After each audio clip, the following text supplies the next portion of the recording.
கோவையில் நேற்று முன்தினம் 388 சவரன் கொள்ளையடிக்கப்பட்ட விவகாரத்தில் கொள்ளை கும்பல் பயன்படுத்திய கார் கண்டுபிடிக்கப்பட்டுள்ளது. இது குறித்த கூடுதல் தகவல்களை நம்முடைய செய்தியாளர் பிரசாந்திடம் கேட்கலாம்.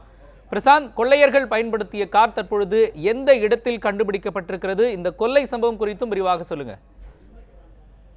மோகன், முக்கியமாக சொல்ல வேண்டும் என்றால் நேற்று முன்தினம் கேரளாவிலிருந்து கோவை பிரபல நகை கடைக்கு கொண்டு வரப்பட்ட 1 கோடி மதிப்பிலான தங்க நகைக்கான நகை காரில் கொண்டு வரப்பட்டிருந்தது. இந்த நிலையில அந்த காரை பல இடங்களில் காவல்துறை தேடிய நிலையில அந்த கொள்ளை கும்பல் பயன்படுத்திய ஆல்டோ கார் TN05V6564 என்று எண் பதிவெண் கொண்ட அந்த கார் தற்போது கோவை புறநகர் பகுதியில் இருக்கக்கூடிய மதுக்கரை அடுத்த வழுக்குப்பாறை என்கிற பகுதியில் கண்டுபிடிக்கப்பட்டிருக்கிறது.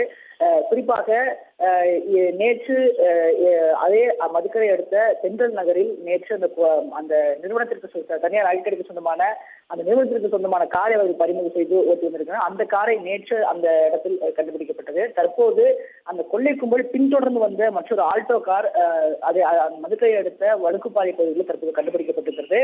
சம்பவ இடத்தில் போலீசார் விசாரணை மேற்கொண்டு வருகிறார்கள். குறிப்பாக இரண்டாவது முக்கிய சாட்சியாக பார்க்கப்படுகிறது. நேற்று அந்த கொள்ளை கும்பல் அந்த நிறுவனத்தில் காரை பறிமுதல் செய்திருந்த காரை நேற்று அவர்கள் ஆய்வு செய்து போலீசார் அதனுடைய துப்புரவு வைத்திருக்கிறார்கள். இன்று கொள்ளை கும்பல் பயன்படுத்தி பின்தொடர்ந்து வந்த அந்த ஆல்டோ காரும் தற்போது அந்த மதுக்கரை அடுத்த அந்த வழுக்குப்பாறை பகுதிகளில் தற்போது கண்டுபிடிக்கப்பட்டிருக்கிறது. அது இப்போ சம்பவ இடத்துல தனிப்படை, அதாவது ADGP துரசு தலைமையில நேற்று 4 தனிப்படை அமைக்கப்பட்டிருந்தது. தற்போது கூடுதலாக 3 தனிப்படைகள் இன்று கூடுதலாக 3 தனிப்படைகள் அமைக்கும் மொத்தம் 7 தனிப்படைகள் அமைக்கப்பட்டு தொடர்ந்து தீவிரப்படுத்தப்பட்டிருந்த நிலையில் தற்போது இரண்டாவது முக்கிய சாட்சியாக இந்த ஆல்டோ கார், இந்த கொள்ளை கும்பல் பயன்படுத்தி இரண்டாவது ஆல்டோ கார் தற்போது அந்த மதுக்கரை அடுத்த வழுக்குப்பாறை பகுதியில் கண்டுபிடிக்கப்பட்டிருக்கிறது.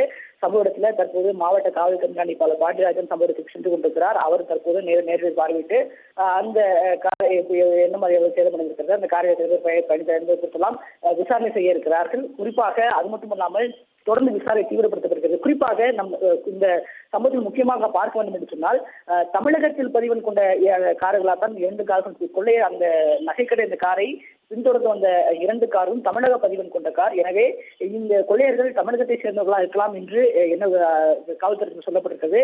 நியூஸ் 7க்கு பிரத்யேகமாக பேட்டியளித்த மாவட்ட காவல் கண்காணிப்பாளர் பாண்டியராஜன் கூறுகள் கூட இது தெரிந்த நபர்கள் தான் செய்திருக்க முடியும் என்றால் இந்த கார் 2 முறை கேரளாவிற்கும் அதே போல அங்கிருந்து கோவைக்கும் 2 முறை வந்து சென்றிருக்கிறது.